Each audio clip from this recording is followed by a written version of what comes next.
After a feisty weekend at Knockhill, the Dunlop MSA British Touring Car Championship action switched to a damp Rockingham in Northamptonshire. With just 3 meetings and 9 rounds remaining on the calendar, the title battle was entering a critical point. Jason Plato took pole position in Saturday's dry qualifying, with teammate Sam Tordoff making it an all-MG front row. The on-form Rob Austin was third in his Audi A4. It was the Honda of fast-starting Andrew Jordan, though, from 4th place on the grid, who made the best start on race day's greasy track to grab the early lead from Plato. Contact further down the field brought out the safety car, and, adding to the drama, championship leader Matt Neal spun his Honda on the restart.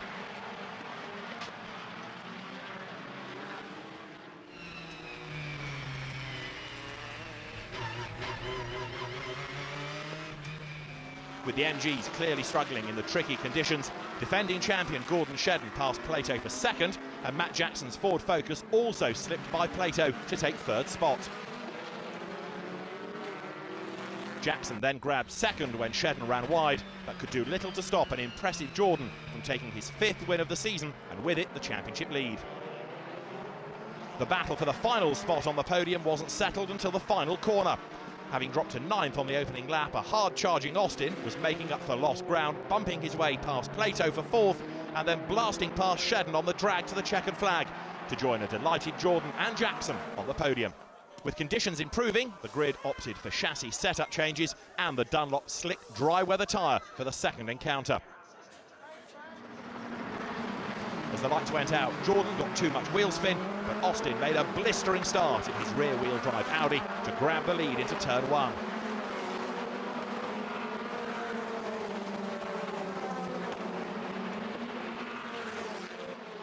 Behind him it was Shedden, who battled his way through into second place.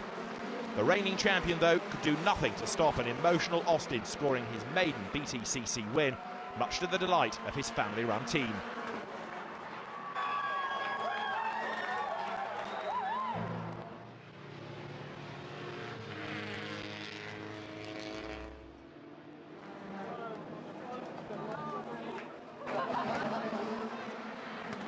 Behind them, Colin Turkington kept his title hopes alive, finishing third, while Matt Neal's day turned from bad to worse as he retired his Honda with a steering issue.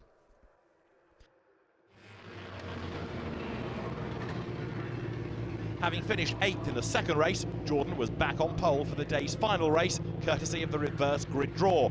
And this time he took full advantage to lead from Tordoff's MG and Turkington's fast-starting BMW.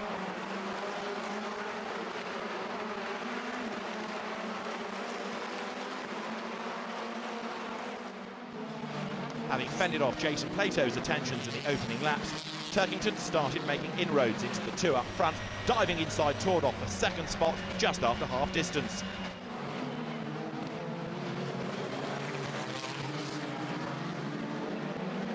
Jordan, though, wasn't to be caught, scoring his 2nd race win of the day and his 6th of the season to extend his series lead. Behind, Plato mounted a late challenge, but Turkington survived to finish 2nd, moving up to 3rd in the title race behind Jordan and Shedden. Neal was the day's big loser, but he salvaged some points, claiming 7th in the final race from 24th on the grid. Further back, Lee Wood clinched the outright Jack Sears trophy. Although there are 6 rounds to run, the Vectra driver has already amassed too many wins to be caught. After some significant moves in the championship battle and some great racing at Rockingham, Simon Hill caught up with Rob Austin. Rob Austin, obviously an absolutely superb weekend here at Rockingham. Now, not that far away, we go to Silverstone, both in terms of geographically and time-wise, only a couple of weeks. What's your thoughts of how you think you're going to get on there? I just hope I sober up by then. That's probably one of the most important things in a kind of Kimi Raikkonen-esque way, that they're going to have a bit of a party. But it's obviously a very, very different type of circuit. Do you think it's going to suit the Audi? Yeah, I think so. We've gone really well there before. And obviously, the changes we've made with the car in the last few rounds have really, really helped. Wick's Audi's never been faster, so yeah, we're looking forward to it. And obviously, you know, we're getting to the really tense part of the championship. From what you've seen from the driving experience, the cars that you're racing is, who do you think are the cars that are going to be strongest at the end of the year, other than yours, of course? Yeah, obviously mine. Yeah. It's hard to tell. The Hondas are always quick wherever we go,